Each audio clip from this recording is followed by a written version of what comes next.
Hello, and welcome to The Budget Mouse, a podcast that will help you plan an incredible Walt Disney World vacation, even if you're on a shoestring budget. I'm Leah Althizer, and I've been helping people save money at Disney World for the past 10 years through my websites, podcasts, and courses. I'm so glad you're here, and let's dive in.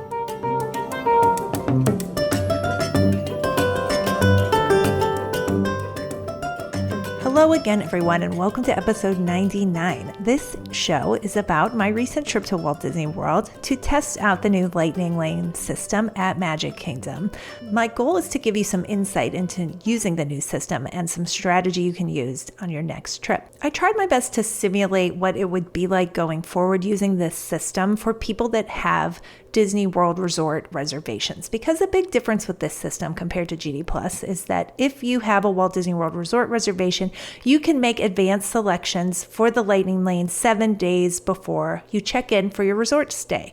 Now, if you are not staying at a Disney World Resort, you can make your reservations 3 days in advance of the first day on your park ticket. But in both situations, you can make your reservations for the entire length of your stay. It's how many days you have on your park ticket or how many days you're staying at a Walt Disney World Resort. Now, I have heard a rumor that if you were to have a split stay, 2 separate reservations, either at the same resort or at 2 different resorts, that the system would understand that you are staying at Walt Disney World for that whole length of time and that you would be able to make your Lightning Lane reservations for your entire stay all in one day at 7 a.m., 7 days before check-in. I have not tested this myself because I don't have a stay coming up of that length.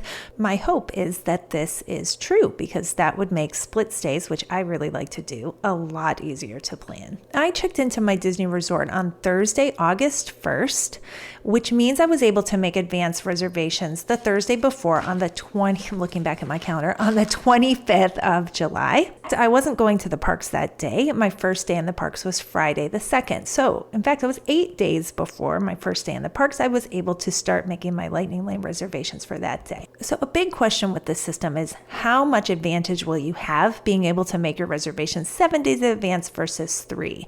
I think that it will only matter for the most in-demand attractions that we will see the Lightning Lane multi-pass selections go immediately for, and there's only a handful of selections that will really affect, and the one is Slinky Dog Dash at Hollywood Studios. Now, after I made my Lightning Lane multi-pass selections, I went back in and checked an hour later to see what the availability was like, and what I noticed was that the single passes, so this is for Tron and Seven Dwarfs Mine Train, were gone at that point in time. However, more were added later. I think Disney was still rolling out the system. It was only the second day live of the system. I think they were rolling out more and dropping more passes, testing the capacity of the system as we went, because I was able to see days later that there were again single passes available. But it made me very concerned that they immediately sold out, and that meant the only people who would be able to buy the single passes were those who were staying at a Disney resort. But that is not the case. They have remedied it. And even today, the day of, I checked on the My Disney Experience app, and there were single pass available to buy for Seven Dwarfs Mine Train and Tron. So I wouldn't be too alarmed. Now, if you have no idea what I'm talking about, multi-pass, single pass, Lightning Lanes, what is going on? I'm going to put a link in the show notes to my post that is the guide to using the new system. It will hold your hand, walk you through the differences between the multi-pass and the single pass, how to make the reservations, and so on. I want to give you kind of a trip report of how it went in real time with me using it that day of. So first, what I had going in as I made these reservations 8 days in advance, my number one priority for getting a multi-pass was for Tiana's Bayou Adventure. It's the newest attraction at Magic Kingdom. It's the most in demand right now. I think it will be for a while because I really loved it. I'm not going to give any spoilers about it. I watched no videos. I knew nothing about it going in, and it was wonderful. I exceeded my expectations. So I think it will stay in high demand for quite a long time. Now, it is a tier 1 attraction at Magic Kingdom. There are 5. They are Tiana's Bayou Adventure, Space Mountain, Big Thunder Mountain, Peter Pan, and the Jungle Cruise. And that just means you can only make one advanced selection from that group ahead of time, and your other selections can be from the rest of the Lightning Lane options. I was able to get a reservation for Tiana's Bayou Adventure for 11:20 a.m. that day. My other two selections were Haunted Mansion because I really wanted to ride it. And then I strategically picked an attraction that I thought I could get the earliest possible return time for. So something I wanted to do, but that is in low demand.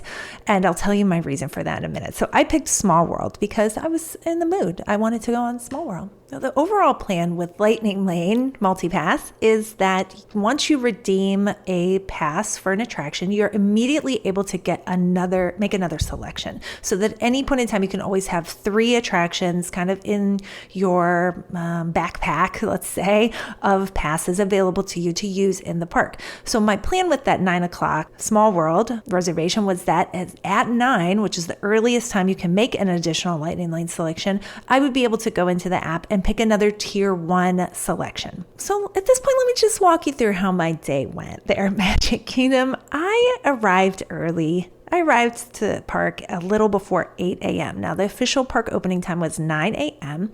Many people don't know that Magic Kingdom opens to anyone at 8 a.m. or an hour before the official park opening time. And all of the shops and restaurants and what have you on Main Street USA are open then. So you don't have to have early theme park entry, be staying at a Disney resort, anything like that to get there at 8 a.m. and have access to Main Street USA. Now at 8:30, just Tomorrowland and Fantasyland opened to Disney Resort guests in the early theme park entry program. They scan your magic bands and then you queue up at either going into Tomorrowland or going into Fantasyland, and you can access some attractions there 30 minutes early before everyone else. Typically, my plan is to hang out in the hub area on Main Street USA until 8:30 and then kind of cruise into Tomorrowland and go on Astro Orbiter as my rope drop attraction because I love it and it gets a really long line later in the day. There's no way to use a Lightning Lane pass for it, and I just like to do it first thing in the morning. It's a good start to my day, but I did not do that this time. What most people do is try to ride either Space Mountain or Seven Dwarfs Mine Train first thing at rope drop to avoid having to buy a single pass for it or having to use one of their multi-pass selections on it. And the most popular attraction to do this with is Seven Dwarfs Mine Train. So I thought, hey, I'm going to experience this rope drop for Seven Dwarfs Mine Train. So I and thousands of my closest friends got in a crowd. I got there at 8:10, so I waited for 20 minutes in this crowded area going into Fantasyland right by the teacups and waited for the rope drop. Well, at the rope drop, we shuffled over to Seven Dwarfs Mine Train and the ride was down. They came on with an announcement. Oh, I'm sorry, we're having technical difficulties and we don't know when the ride will start working. And so people started just lining up there at the attraction. And I was like, I don't even like this very much. I'm going to go do other things. That was my failure of a rope drop experience for Seven Dwarfs Mine Train. So I hope that doesn't happen to you. But this was a theme during the day of things going down, unfortunately. I went and rode Dumbo and the Little Mermaid ride before I checked in for Small World at 9 a.m. So when I did that, right at 9 a.m., I tapped in for Small World and I went into the My Disney Experience app and I was able to get another tier 1 attraction. It was for Big Thunder Mountain at 12:30. So still pretty early in the day, which was great. Now, it didn't matter much the day that I was there. It was August 2nd. It was very low crowds, like very low crowds. There were plentiful Lightning Lane options for most of the day. I will say this strategy during the busy season really will matter if you want to get more value from the Lightning Lane MultiPass because, you really want those 5 big attractions, Tiana, Space Mountain, Big Thunder Mountain, Peter Pan, Jungle Cruise, and you're only limited to 1 in advance. So as many of those as you can get while you're there in the parks will be great. And getting it right at 9, getting a jump on it before other people do is a great strategy. Hey, it's Leah, and I'm interrupting this episode for a minute to tell you about the Budget Mouse Academy, my signature course that will teach you how to save thousands at Disney World. I created it because I hate that most people are majorly overpaying for their Disney vacation, and I'm on a mission to help them save their hard-earned money. I've distilled my best tips from almost 15 years of doing Disney on a shoestring budget into this course, and now you can get it for only $37 if you head to thebudgetmouse.com/course. That's thebudgetmouse.com/course. Now back to the show. So I did Small World. Then the wait times were low, so I went and did Pirates of the Caribbean. I went through the Swiss Family Robinson Treehouse, which I hadn't done in maybe 10 years. And you know what? I'm just not missing much. It wasn't that great. So it's like, okay, I did it, but I don't really need to go back. Then I had my Lightning Lane pass for Haunted Mansion. So as soon as I tapped in for that, I went back into the app and then I got a Lightning Lane selection for Jungle Cruise at 6 p.m. Now, that wasn't the time that I wanted. I wanted it a little bit later than that because I didn't want to be rushed in getting back to the parks because I was going to leave and come back. And at that point in time, I forgot that I could actually pick a later time. So this is a big improvement over Genie Plus, is that when you make another selection, you can modify the time and pick from any time available. It could be even later in the day. I totally forgot because I had been using Genie Plus for years that you could do that. So I went on with my day. I headed towards Tomorrowland because, I forgot to say, at 7 a.m. that morning, I woke up and got in the virtual queue for Tron, which was another thing I really wanted to ride that day. So it was getting close to the time for me to be called back. I was boarding group 32. At this point, it was 10:30 a.m. It was looking like in the next 30 minutes, my boarding group will be called. So I figured I would make my way to Tomorrowland. I wanted to go on the People Mover. Guess what? It was down. Broken. So I did the Carousel of Progress. I wanted to do all of the underloved attractions at Magic Kingdom in the day. I didn't get to all of them, but I did a lot. I like Carousel of Progress. I have nostalgia from it because I remember doing it as a kid. But anyway, then I went to Tron where they had called my boarding group and the line for the virtual queue was so long. It was outside of the attraction, up and down in the sun. And I was like, no, I am not doing this. I said to the cast member, this line is so long and it's in the sun. I can't do it. And he said, well, you can come back later actually and ride at any time after your boarding group is called. I said, what? It doesn't say that anywhere. He's like, yeah, but we'll let anyone in. I was like, are you sure anyone's going to let me back in? He said, yeah, it will. They'll let you back in. I was like, okay, well, I'm coming back. And he said, come back at night. It's really cool at night. And I had never ridden at night. So I was like, okay, I'm going to take you for your word and I'm going to come back at night. Okay. So onward, I rode the railroad over to Tiana's Bayou Adventure because it was almost time for my Lightning Lane for that. I did the attraction. I had no wait whatsoever with the multi-pass. And there's also a virtual queue for Tiana's Bayou Adventure. And the line was long. I mean, it had to have been 30 minutes at least. That to me, that's really long. I just walked right on. I just need to say this is not a spoiler. I loved the queue. It was excellent. So plan to spend a little time, taking your time, going through the queue. It was really great. And I thought the attraction was excellent. I loved it. However, there's no storyline that I could pick up on whatsoever.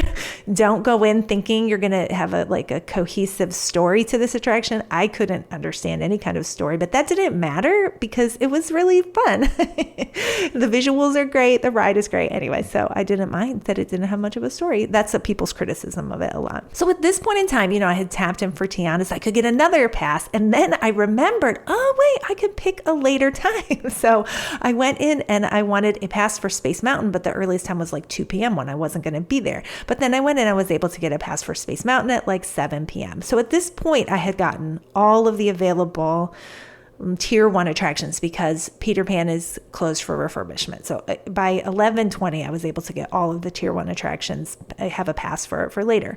So like I said, this will be important strategy when it's busier and it's not August 2nd when it's not very busy, but other times it will matter a lot. I had some lunch. I used my pass for Big Thunder Mountain.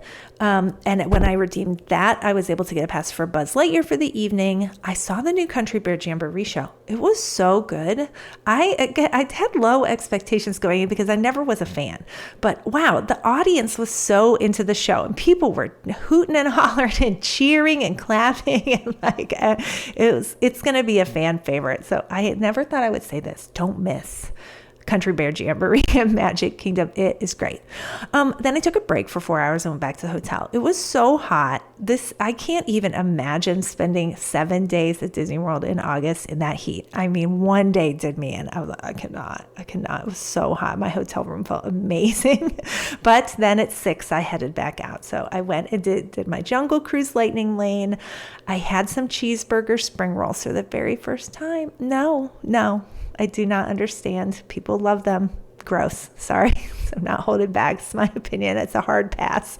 I went and did Space Mountain. Then I went and tested out Tron. So I approach with my Magic Band. I tap in for the virtual queue. Oh, and the line was non-existent. It was so much shorter. I was like, oh, this is much better. I'm glad I came back. However, when I tapped in, it didn't turn green like it normally does. It turned blue and flashed. And the cast member just kind of like looked up at me and I was like, hi.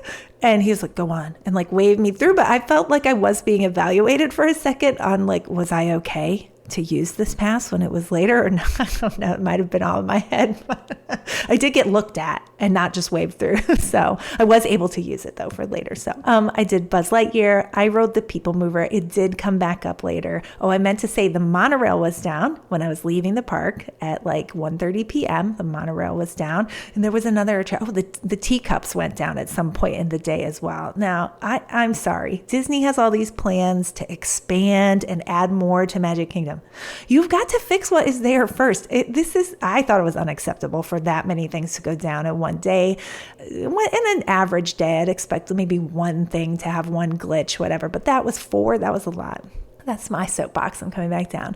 And I was so tired, I couldn't even stay for the fireworks. And I love those fireworks show, but that's how hot I was and tired. But I rode, I think, 15 attractions. I felt like I got tremendous value from the multi-pass. Some people's concern was going to be that you weren't going to be able to get many selections with it. I mean, I don't know if they're holding back on how many they're selling or what, but I was able to get everything. I could have ridden everything at Magic Kingdom with it that was available on the multi-pass. It was that plentiful. So this is what it's looking like now. I don't know how it will change. I don't know how different it will be at more crowded times of year. But in terms of the question, should I spend the money on it or not? Oh my God, yes. It was so much better, particularly on a hot, miserable day like that. People were waiting 45 minutes for everything. I mean, Jungle Cruise, Pirates, everything later in the day was a 45-minute wait. Now, I think Disney inflates those wait times some, but I physically could see the line. For example, for Jungle Cruise, it was definitely at least 30 to 40-minute wait. So take it with a grain of salt what they say, but I hope that'll help you wrap your mind around using the new system in the parks. I hope I didn't go too fast. If you have any questions at all, you can always email me. It's Leah, Leah, @thebudgetmouse.com, and I will personally get back to you and answer your questions about Lightning Lane. And I have to say, I'm looking forward to the next episode. It's episode 100, and it will be all about my listeners and readers of my blog. I'm going to answer your questions and share stories that you have shared with me, and I can't wait. Have a great day. Hey, if you're still there and you enjoyed this episode, would you consider leaving a 5-star rating and review on Apple Podcasts? It will help more people find the show and spread the word about the Budget Mouse. Thanks again for listening.